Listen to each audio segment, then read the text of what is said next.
pertama.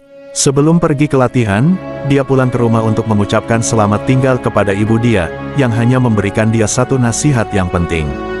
Dengan ibu-ibu ini, Anda harus melindungi diri dan tidak memblokir semua jalan kabut Anda. Kereta yang diambil Dimitri berjalan di lantai yang terbuka. Dia tahu bahwa setelah perjalanan ini, hidupnya akan berubah, dan dia tidak bisa kembali. Dimitri diambil ke suatu tanah yang keras dan dingin. Ke dalam tanah, sekolah militer rahasia keempat Rusia dan Siberia. Instruktur perempuan yang mengucapkan salamannya pertama, memberikan dia 10 buku peraturan sekolah. Dengan tidak ada keadaan, apakah dia akan menunjukkan nama sebenarnya atau informasi personal lain. Di sekolah, semua pelajar dikira Sparrows, dan mereka semua adalah laki-laki muda dan perempuan yang dihantar dari seluruh negara. Salah satu pelajaran utama adalah bagaimana menemukan kelemahan dan mengeksploit mereka. Setelah instruktur perempuan selesai berbicara, dia menyebut Dominika dan seorang pelajar laki-laki ke depan dan memberitahunya untuk menemukan mereka di depan. Dominika melihat instruktur perempuan dengan kekecewaan, tapi instruktur perempuan beritahunya bahwa dari saat mereka dilahirkan, tubuh mereka berhubung dengan negara, dan untuk memperbaiki negara, mereka harus lupakan kebenaran dan moral mereka. Selain belajar untuk lupakan kebenaran, Dominika juga belajar segala jenis kemahiran seperti menembak, menemukan laki-laki, dan mengekalkan. Seperti yang dikatakan Pak Iwan, Dominika sepertinya dilahirkan dengan sebuah buah yang baik untuk espionage. Setiap subjek itu sangat bagus, tapi karena dia selalu luar biasa, dia membuat orang lain mengingatnya. Seorang hari, sementara Dominika mengambil mandi, seorang pelajar laki-laki menemukan dia di atas dinding. Orang ini sudah lama tidak mencukupi dengan Dominika dan ingin mengalahkan dia dengan cara yang menakutkan. Tapi Dominika tidak bisa dikalahkan dengan mudah. Dia mengambil steel squigge dan menembaknya. Insiden ini menyebabkan Tuan Ketua menyebut Dominika ke pejabatnya, tapi secara aneh, dia tidak menyalahkan dia untuk menembak rakan sekolahnya. Tapi instruktur perempuan tidak melepaskannya. Di kelas, dia menyebut Dominika dan kemudian menyebut pelajar laki-laki yang dia kehilangan. Dia memberitahu Dominika untuk memberikan dia apa yang dia inginkan. Pelawan itu memberitahu Dominika untuk berpindah ke sana, tapi dia tidak.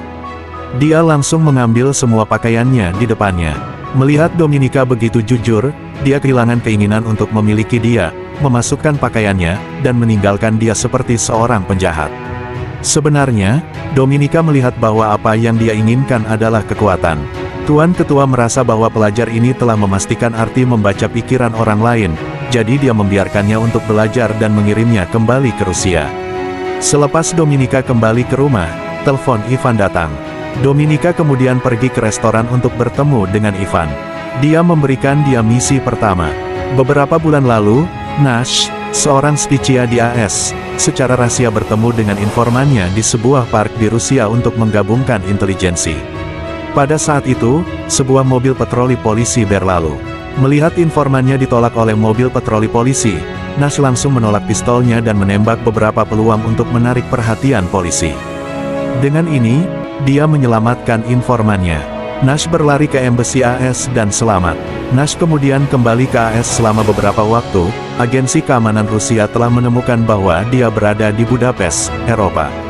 Untuk mengetahui siapa informannya, Ivan memutuskan untuk mengirim Dominika untuk menghubungi Nash. Dominika tidak ingin menjadi seorang spy, tapi Ivan berjanji bahwa jika dia menyelesaikan misi ini, dia akan membebaskannya. Dengan tidak ada pilihan lain, Dominika harus pergi ke Budapest. Dia diadakan untuk tinggal di bangunan Biro Keamanan Rusia. Teman-temannya adalah seorang spy senior yang bernama Marta. Setelah bekerja di sini selama bertahun-tahun, Marta mengingatkan Dominika bahwa penyelamat di sini adalah seorang lelaki yang berbahaya. Saat bertemu dengan dia harus beri perhatian. Seperti diharapkan, Marta benar. Dia melihat Dominika dan mata dia terbuka, mencari kesempatan untuk mendekati dia.